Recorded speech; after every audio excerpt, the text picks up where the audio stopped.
नमस्कार साथियों, स्वागत है आपका। तो आज हम पढ़ेंगे राजस्थान की चित्रकला का पार्ट 2 और इसके अंदर हम पढ़ेंगे मारवाड़ स्कूल के बारे में। इससे पहले हमने मेवाड़ स्कूल और चित्रकला की जो बेसिक जानकारी है वो देखी थी पिछले वीडियो के अंदर। अगर आपने नहीं देखा है तो डिस्क्रिप्शन बॉक्स में आपको लिंक मिल जाएगा।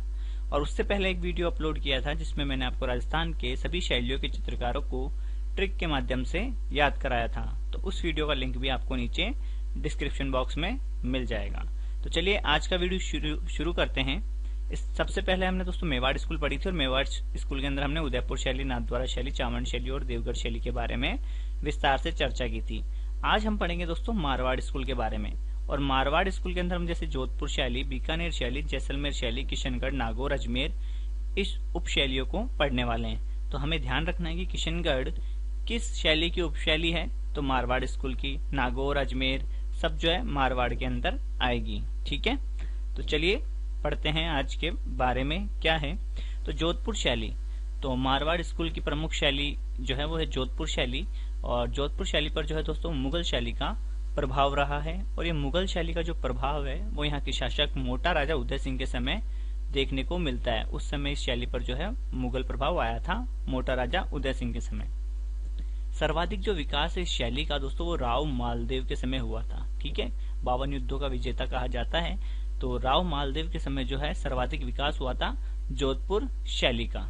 ठीक है, स्वर्णकाल की बात करें तो वैसे जसवंत सिंह प्रथम जो है, जसवंत सिंह प्रथम का जो शासन था उस समय का, तो वो जो समय था वो स्वर्णकाल कहलाता है जोधपुर शैली का। लेकिन कहीं कहीं गाइडों में हमको दोस्तों महाराजा मान सिंह भी मिलता है, तो हमें दोनों नाम ध्यान रखकर चलने। वैसे जसवंत सिंह सही है इसका आंसर।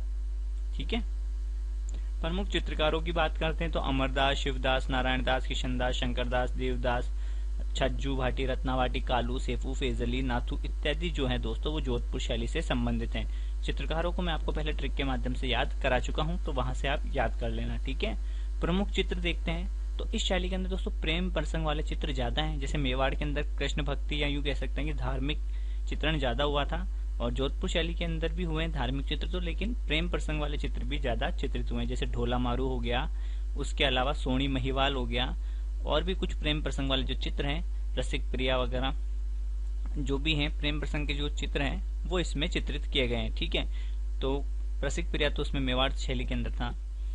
ढोला मारू, भागवत पुस्तक, प्रकाश ये महाराजा सूर सिंह के समय चित्रित हुए थे। इसके अलावा जैसे रागमाला, कल्याण रागिनी, पंचतंत्र, सोनी महिवाल इत्यादि चित्र भी चित्र हुए हैं। सबसे मेन जो चित्र है दोस्तों वो ढोला मारू। ठीक है, ढोला मारू चित्र जो है मुख्यतः किस शैली का है, जोधपुर शैली के अंदर आएगा। ठीक है, ढोला और मारू। ठीक है, एक प्रेम कहानी है ढोला मारू की। चलिए आगे बढ़ते हैं। अन्य चित्रों के अंदर देखते हैं तो दोस्तों एक 1500 ईस्वी का एक चित्र है जिसका नाम है उत्तराध्यायन चित्र। ठीक है, कौन सा चित्र है, उत्तराध्यायन चित्र, जो कि गुजरात के बड़ौदा संग्रहालय में सुरक्षित है। इसके अलावा जोधपुर में एक चौकेलाव महल भी है। उस चौकेलाव महल के भित्ति चित्र भी काफी प्रसिद्ध है, क्योंकि उन भित्ति चित्रों पर जैसे राम रावण के युद्ध के दृश्य दे रखे हैं, सप्तसती के दृश्य दे रखे हैं। ठीक है, कहाँ पर, चौकेलाव महल के अंदर, वो भी भित्ति चित्रों के लिए प्रसिद्ध है जोधपुर का।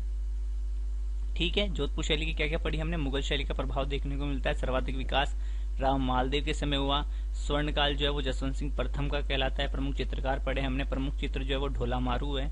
और इसी शैली का चित्र है उत्तराध्यायन चित्र। उत्तराध्यायन चित्र जो है वो किस शैली का है, जोधपुर शैली का है। ठीक है, जो कि गुजरात के अंदर है। यहाँ पर देखो, ये इस चित्र की बात करेंगे भी आगे वाली स्लाइड में, कुछ इस चित्र को देख लो एक बार आप। ठीक है,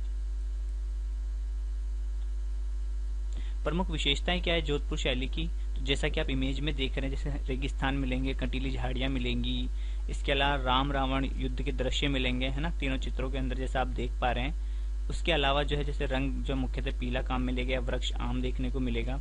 और पशु पक्षियों के अंदर जैसे देखो ऊंट मिलेंगे। ठीक है, क्योंकि इधर ऊंट ही पाए जाते हैं रेगिस्तान के अंदर। इसके अलावा घोड़े तो सभी शैलियों में मिल जाएंगे। इसके अलावा चील और कौवे देखने को मिलेंगे इस शैली में, कुत्ते इत्यादि जो दोस्तों चित्र है वो जोधपुर शैली के अंदर हमको देखने को मिलते हैं। ठीक है, इसके अलावा मरुस्थलीय टीले, झाड़ियां, दशहरे का दरबार, कड़कड़ाती बिजली, घने बादल और राम रावण युद्ध के दृश्य, ये किस शैली की विशेषताएं, जोधपुर शैली की है ना। राम रावण के युद्ध के दृश्य, मरुस्थलीय टीले, झाड़ियां इत्यादि जो किस शैली के मुख्य मतलब चित्र का विषय है, तो ये दोस्तों जोधपुर शैली के चित्रों के विषय रहे हैं। इसके अलावा ऊंट, घोड़े, चील, कौवे, कुत्ते भी यहाँ के चित्रों में देखे जाते हैं।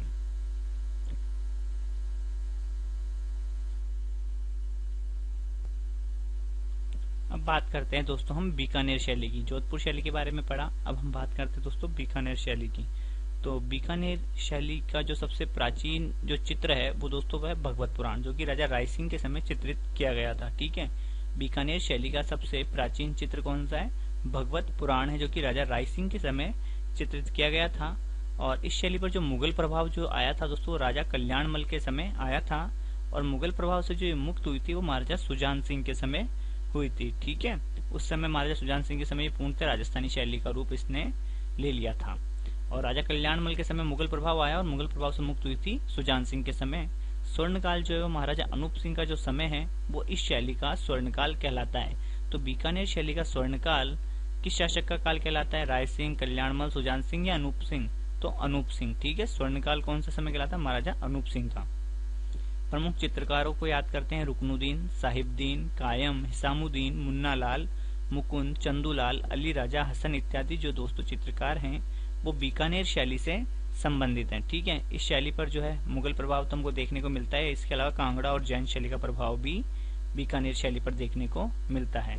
ठीक है, और इसकी जो आप ऊंट के अंदर चित्र देख रहे हैं ये उस्ता कला कहलाती है, जिसके अंदर उस्ता परिवार और मथेरन परिवार जो है वो प्रसिद्ध है बीकानेर के। ठीक है, और बीकानेर के चित्रकारों की एक और विशेषता क्या है कि वो चित्र बनाने के बाद उस पर नाम और डेट अंकित कर देते हैं। ठीक है, ये बीकानेर के जो चित्रकारों की एक अलग से अनोखी विशेषता है। इसके अलावा क्या विशेषताएं? रंग जो है पीला काम में लिया गया, वृक्ष जो है आम, जैसा जोधपुर शैली में था वैसा ही। और प्रमुख पशु पक्षियों के अंदर वही ऊंट, घोड़े, चील, कौवे, कुत्ते इत्यादि, जैसे जैसलमेर हो गया, जोधपुर हो गया, बीकानेर लगभग कॉमन चलेगा। ठीक है, मारवाड़ स्कूल के अंदर। किशनगढ़ थोड़ा अलग हो जाएगा। ठीक है, किशनगढ़, अजमेर, ठीक है ना। और नागौर में ज्यादा, नागौर वाली तो खैर ज्यादा शैली विकसित हुई नहीं है, थोड़ी सी बातें उसकी। तो ऊंट की खाल पर जो है चित्रण किया जाता है इस शैली के अंदर, ये इसकी विशेषता है। और कौन करते हैं वो? उस्ता या मथेरन परिवार जो है वो इसके लिए प्रसिद्ध है, ऊंट की खाल पर चित्रण के लिए, जिसे उस्ता कला कहा जाता है। ठीक है, तो उस्ता कला क्या है? ऊंट की खाल पर चित्रण जो है उस्ता कला कहलाती है। और इस पर जो चित्रकार है वो नाम और तिथि अंकित कर देते हैं, ये इस चित्र शैली की विशेषता है। अब बात करते हैं दोस्तों किशनगढ़ शैली की, यानी एक समझ लो बनी ठनी शैली भी कह लो आप। ठीक है, तो मारवाड़ स्कूल के अंदर ही आती है किशनगढ़ शैली। स्वर्णकाल जो है वो राजा सावन सिंह का समय जो है वो किशनगढ़ शैली का स्वर्णकाल कहलाता है। और राजा सावन सिंह का ही उपनाम या कह लो दूसरा नाम जो है नागरीदास है। ठीक, कहते हैं कि इन्होंने एक समय बाद जो है सब कुछ राजपाट छोड़कर वृंदावन चले गए थे और कृष्ण की भक्ति में लीन हो गए थे, और वहां पर नागरीदास के रूप में प्रसिद्ध हुए। और इन्होंने काव्य रचनाएं की जो कि नागरी सामुच्चय के नाम से प्रसिद्ध हुई थी। प्रमुख चित्रकारों की बात करें इसमें तो निहाल चंद, अमरचंद, मयूर ध्वज, सूरध्वज, नानक राम, बदन सिंह, तुलसीदास, लाडली दास, सवई राम, छोटू सिंह, धन्ना, सीताराम, भंवरलाल, नागरीदास इत्यादि जो हैं वो चित्रकार रहे हैं इस शैली के प्रमुख। ठीक है, संत खुद नागरीदास जी भी जो थे वो चित्रकार थे। तो काफी सारे नाम हैं, लेकिन मैंने आपको ट्रिक के माध्यम से काफी इजी तरीके से याद कराया था, तो वीडियो नहीं देखा है तो एक बार देख लेना। प्रमुख रंग जो है वो सफेद और गुलाबी इसके अंदर प्रयोग में लिया गया है। प्रमुख जो चित्र है वो बनी ठनी चित्र है, जो कि किसने बनाया था? निहाल चंद ने बनाया था राजा सावन सिंह के कहने पर। ठीक है, बनी ठनी कौन थी? वो सावन सिंह की क्या थी? पासवान थी, यूं कह लो प्रेमिका थी। ठीक है, और इस शैली के अंदर जो है दोस्तों बनी ठनी को राधा के रूप में और नागरीदास यानी सावन सिंह को कृष्ण के रूप में चित्रित किया गया है। ठीक है, तो किस शैली के अंदर बनी ठनी को राधा के रूप में और सावन सिंह को कृष्ण के रूप में चित्रित किया गया है? किशनगढ़ शैली के अंदर। एक और चित्र है इसका प्रमुख जो है चांदनी रात की संगोष्ठी। ठीक है, वो अमरचंद या अमीरचंद के द्वारा चित्रित किया गया। ठीक है, चांदनी रात की संगोष्ठी। और ये जो चित्र ये भी किशनगढ़ शैली से संबंधित है। इसके अलावा सांझी लीला, ये कुछ प्रमुख चित्र है किशनगढ़ शैली के। ठीक है, बनी टनी, चांदनी रात की संगोष्ठी, सांझी लीला इत्यादि। इस पर जो है ब्रज साहित्य और कांगड़ा शैली का प्रभाव रहा है। और ये जो शैली है दोस्तों वल्लभ संप्रदाय का प्रभाव भी रहा है इस पर, इसलिए हमको भगवान कृष्ण से संबंधित चित्र भी देखने को मिलेंगे, कृष्ण और राधा के चित्र देखने को मिलेंगे इस शैली के अंदर काफी। इसे कागजी शैली भी कहा जाता है, क्योंकि अधिकतर जो चित्र है वो कागजों पर चित्रित किए गए हैं, इसलिए इसे कागजी शैली भी कहा जाता है। कैसे कागजी, कैसे किशनगढ़। इस शैली को प्रकाश में लाने का श्रेय या प्रसिद्ध करने का जो श्रेय है वो एरिक डिक्सन और फैयाज अली को जाता है। किसे? एरिक डिक्सन और फैयाज अली को जाता है। किशनगढ़ शैली को कागजी शैली कहते हैं। कांगड़ा शैली और ब्रज साहित्य का इसमें प्रभाव है। इसके अलावा वल्लभ संप्रदाय का प्रभाव देखने को मिलता है, इसलिए हमें भगवान कृष्ण और राधा के चित्र देखने को मिलेंगे। इसमें बनी ठनी, चांदनी रात की संगोष्ठी, सांझी लीला इत्यादि किशनगढ़ शैली के प्रमुख चित्र हैं। और एरिक डिक्सन ने बनी ठनी को जो है दोस्तों, बनी ठनी को क्या कहा है? भारत की मोनालिसा कहा है। किसे? बनी ठनी को। ठीक है, भारत की मोनालिसा एरिक डिक्सन ने कहा है।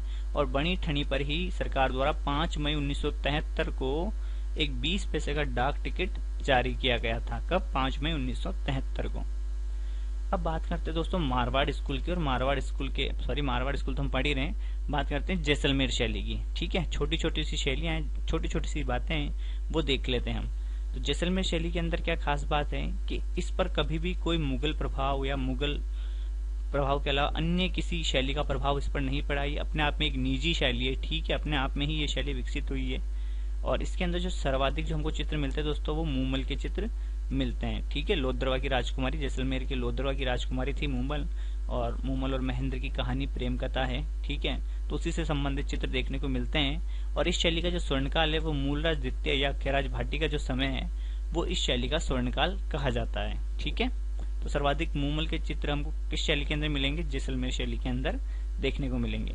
बात करें अजमेर शैली की, तो इसमें एक साहिबा नामक महिला चित्रकार का उल्लेख हमको मिलता है, ये ध्यान रखना है बस।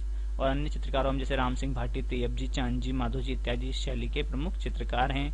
नागौर शैली की विशेषता ये है कि इसमें बुझे हुए रंगों का प्रयोग हुआ है। ठीक है, जैसे हिरमच वगैरह, गेरुआ इत्यादि रंगों का प्रयोग हुआ है। ये गेरुआ हिरमच तो शायद प्राकृतिक रंग होते हैं, पता नहीं कौन से होते हैं बुझे हुए रंग। और प्रसिद्ध जो चित्र है वो शैली का वो ठाकुर इंद्र सिंह का चित्र है। ठीक है, तो ये कुछ छोटी छोटी सी बातें थी। इसमें जैसलमेर वाली आप थोड़ा सा ध्यान रख लेना, बाकी तो कोई इम्पोर्टेंट है नहीं इतना। ठीक है, तो दोस्तों ये थी मारवाड़ स्कूल के बारे में हमने चर्चा की। अगले वीडियो में हम दोनों जो शैलियां बची है उनको कवर कर लेंगे। कौन कौन सी? एक बच्ची हमारी ढूंढाड़ स्कूल और एक बच्ची है कौन सी? हाड़ौती स्कूल। तो दोनों अगली वीडियो में कवर कर लेंगे। ये वीडियो कैसा लगा आपको कमेंट करके जरूर बताइएगा। जय हिंद, जय भारत।